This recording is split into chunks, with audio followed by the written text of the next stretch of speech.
This strange silver rectangle is an audio digital timer. But what on earth is an audio digital timer? And more importantly, why do you need one?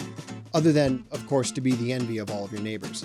Well, today, I'm going to show you this odd little audio accessory and what it's all about. So stick around.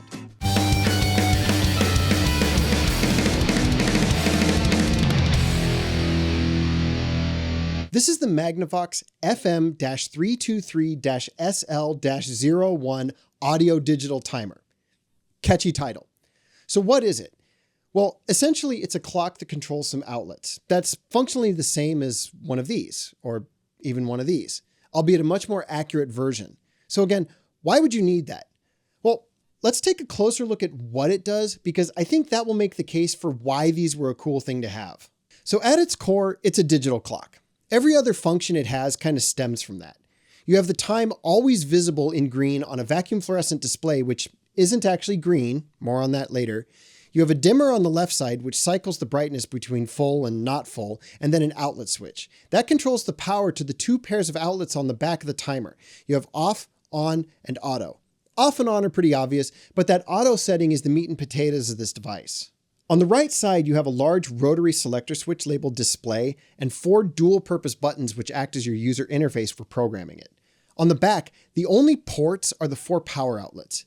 Even though this is a piece of audio gear, this device does not interact in any direct way with the audio signals. It only interfaces with the power going to your other equipment, which I promise is more interesting than it sounds. Most of the utility of a unit like this is dependent upon the clock being set correctly. So first and foremost, let's do that. For now, we're going to pretend that it's 7:07. We'll flip the rotary switch over to time adjust, then we can set the time with the 3 buttons labeled fast, slow, and reverse. If you press and hold these 2 buttons, the time will advance fast or slowly until you get to the correct time. If you overshoot it, you can hold reverse and the time will go back at the same speeds. When you let go, the time will immediately start to advance. So if you want it to match the exact second that another clock changes, you can set it 1 minute ahead and hit this button to reset the seconds so that they sync up.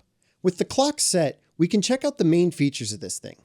What it does is turn the outlets in the back on or off at very specific times. Having the outlet come on at, say, exactly 11 a.m. meant you could use this thing to record your favorite local radio show without having to actually be in the room or trust your idiot neighbor to remember to record it for you. To do that, you of course needed a tape deck and obviously a radio tuner. These two will do nicely. Now, what a lot of tape decks had going all the way back to open reel machines is an actual timer mode. You could queue up the tape, set the levels, then stop it and kill the power. When it would receive power again, it would immediately begin doing whatever you queued it up to do, like in this case, recording late night talk radio. If you don't want to record anything, you could still just set it so that your stereo comes on and starts playing something at a certain time. By controlling the power outlets on the back, it allowed you to have the radio, a tape deck, or an automatic turntable come on at whatever time you want. Now, it would be up to you to decide why you would want to do that, but most of the time it was done as a wake-up alarm. They also included a sleep function. It's exactly the same as the sleep function on an alarm clock, which means it'll shut off after a specific amount of time. In this case, it ranges from 1 minute to 1 hour 59 minutes.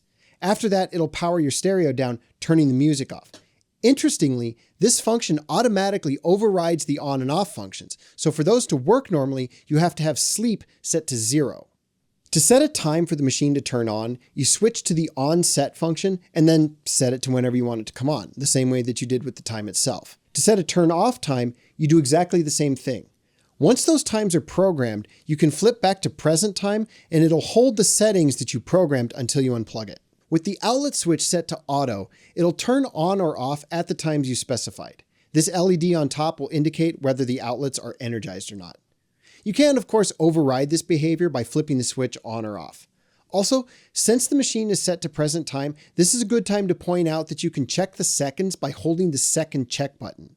I guess that would be helpful for counting down to midnight on New Year's. Now, this also has a timer. That's there because a lot of albums don't list the lengths of tracks. This lets you see exactly how long a song is so that you don't risk running out of tape and having to flip the tape over mid-song. Nobody likes that. So you can either see how much time is left on your tape if you don't trust your math, or measure the lengths of individual songs to know if they fit. For now, we're going to ignore the fact that this tape deck has auto reverse. To start the timer, you need the switch set to counter, and then you just hit the start-stop button. To stop it, you press the same button. If you don't stop it, it'll run indefinitely, even if you switch back to present time or any of the other settings.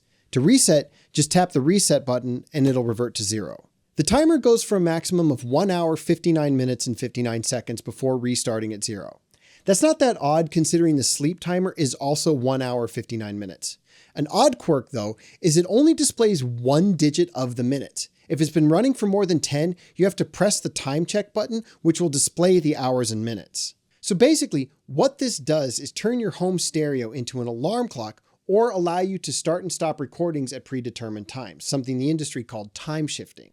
That was admittedly a lot more useful back before everything was streamed digitally, but being able to use your stereo as an alarm clock is still pretty fun, I gotta be honest.